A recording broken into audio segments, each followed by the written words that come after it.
சுழன்று மேற்பின்னது உலகு, அதனால் உழந்து முழவே தலை. வணக்கம். இன்றைக்கு பார்க்க போகிறோம் ஒரு புல்லை பற்றி. சரியா, நம்மளை எல்லாம் கட்டி போட்டிருக்கிற ஒரு புல்லை பற்றி பார்க்க போகிறோம். முக்கியமான ஒரு புல் உண்டு, உங்களுக்கு தெரிஞ்சிருக்கும். இந்த இருக்குது அந்த புல்.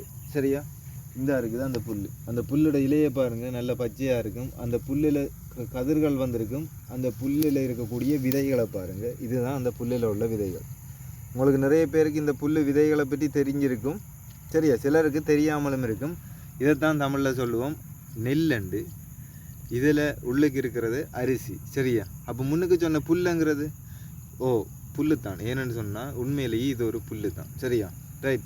இது புல்லுங்கிறத நாம் நம்புறதுக்கு கொஞ்சம் கஷ்டமாக இருக்கும். அதுக்கு லேசான ஒரு உதாரணம் ஒன்று நான் இன்றைக்கு கண்டேன் நான் இந்த வயலில். அதனால் உங்களுக்கு அதை காட்ட போகிறோம். சரியா, இதை பாருங்கள், ஒரு புல்.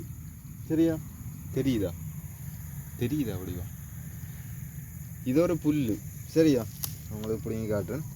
ஒரு புல். சரியா, தெரியுதா இப்போ? ரைட், இது ஒரு புல்.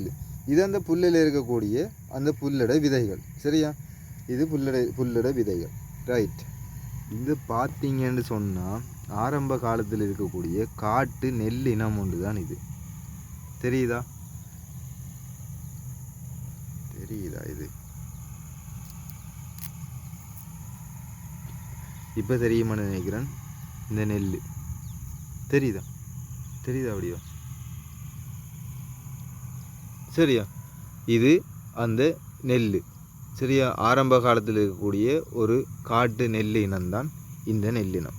சரியா, ரைட். இதுக்கும் பெரிய வித்தியாசம் இல்லை. சரியா, அது கிளப்படும். இதுக்கும் பெரிய வித்தியாசம் இல்லை. இங்கே பாருங்கள், இது இந்த நெற்கதிரில் இப்போ தெரியுதா? இந்த கதிர் தெரியுதா? ரைட். இப்போ இந்த நெற்கதிர் இல்லை, இந்த கதிரில் இது இந்த புல். இதில் கதிரில் பாருங்கள், இந்த இப்படி நேராக ஒரு தண்டு வந்திருக்கு. அதுலேருந்து இங்கே ஒரு கிளையாக வந்து நெல் வந்திருக்கு. இதில் கிளையாக வந்திருக்கு. இப்படி விதைகள் வந்திருக்கு. ரைட். அதே மாதிரி தான் இந்த நெல். சரியா, இந்த நெல்லில் இங்கே பாருங்கள், மெயின் தண்டு வந்திருக்கு. அதிலேருந்து இஞ்சால ஒரு கிளை வந்திருக்கு. அதே மாதிரி இஞ்சால ஒரு கிளை வந்திருக்கு. சரியா, எல்லாம் ஒன்றா சேர்ந்து இதில் கூடுதலான மணிகள், நெல் மணிகள் இருக்கிறால நமக்கு எல்லாம் சேர்ந்து ஒரு பக்கத்தால் தலை சாஞ்சிருக்கிறாள் தெரியல. மற்றபடி இதுவும் ஒரே மாதிரி தான். சரியா, இதில் பார்த்தீங்கன்னு சொன்னால் 1 2 3 4 5 6 7 8 9 10 இந்த கதிரில் 10 கிளைக்கு கிட்ட வந்திருக்கு. சரியா, ரைட். இந்த கதிரில் இருக்குது 4 கிளை தான் இருக்குது. சரியா, ரைட். நாம் என்ன செய்கிறோம்னு சொன்னால், நாம் தொடர்ச்சியாக இதை நாம் முதல் சாப்பாட்டுக்கு எடுத்திருப்போம். சரியா, சாப்பாட்டுக்கு இந்த நெல்லை நாம் பயன்படுத்தி இருப்போம்.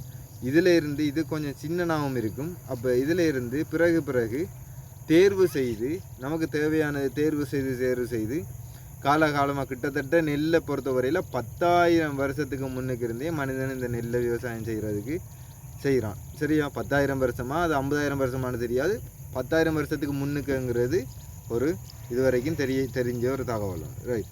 அப்போ இப்படி தெரிவு செய்துட்டு வந்ததுனால இந்த அளவில் இருந்த நெற்கதிரை, இதில் கலரையும் பாருங்கள், இதில் நிறத்தையும் பாருங்கள், இந்த அளவில் இருந்த நெற்கதிரை இந்த அளவுக்கு கொண்டு வந்திருக்கிறோம். சரியா, ரைட். அப்போ நமக்கு முக்கியமான நம்மளோட சாப்பாடு, நாம் உயிர் வாழ்கிறதுக்கு முக்கியமான ஒரு புள்ளி நம்மளை பற்றி இன்றைக்கு பார்த்துருக்கிறோம். ரைட். இந்த மாதிரி வீடியோக்கள் உங்களுக்கு விருப்பமாக இருக்குமென்னு சொன்னால் எங்களோட சேனலில் பாருங்கள். இந்த மாதிரி வீடியோக்கள் இருக்குது. மூலிகைகள் சம்மந்தமான வீடியோக்கள் இருக்குது. பயிர் விவசாயம் சம்மந்தமான வீடியோக்கள் இருக்குது. சரி, உங்களுக்கு இந்த வீடியோ பிடிச்சிருந்தா லைக் பண்ணுங்கள், உங்களோட நண்பர்களோட ஷேர் பண்ணுங்கள். நன்றி, வணக்கம்.